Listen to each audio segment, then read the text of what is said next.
Diversity is our strength, they screech, as if that settles the conversation by itself, like a magic talisman. Diversity. We hear about it nonstop. It's the mainstream motto. How precisely is diversity our strength? Since you've made this our new national motto, please be specific as you explain it.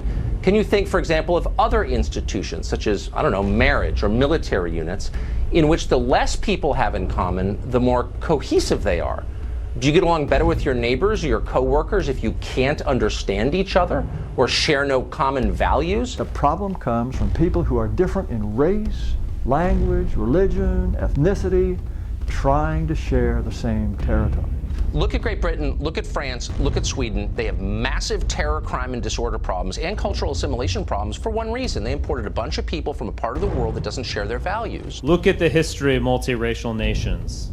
It's a history of conflict, it's a history of distrust, and it's ultimately a history of blood and tears. Latin American countries are changing election outcomes here by forcing demographic change on this country at a rate that American voters consistently say they don't want. It sounds to me like we got a problem with people who got here legally altering the landscape politically. I don't like it. Fuck you. Stop it. And notice where this change is not happening.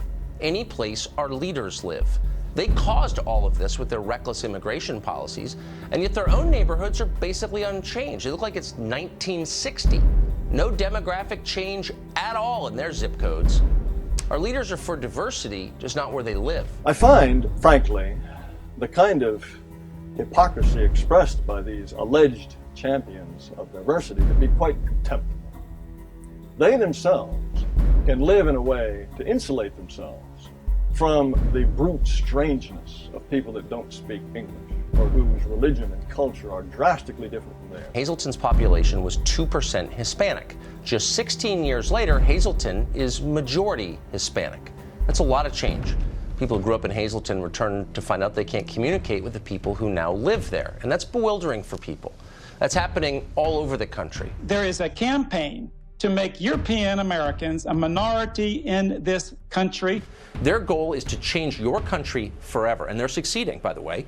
We are being systematically and deliberately replaced. You're a beneficiary of white privilege. Would that be hate speech? I'm attacking you because of your membership in a group.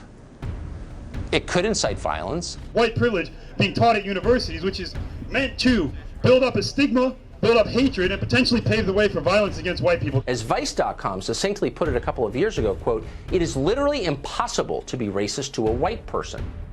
Pretty much the entire left now takes that as a matter of faith. They deeply believe that. But what does that mean exactly?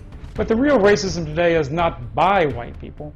It's against white people. Terrorism may be bad, but raising doubts about multiculturalism is worse.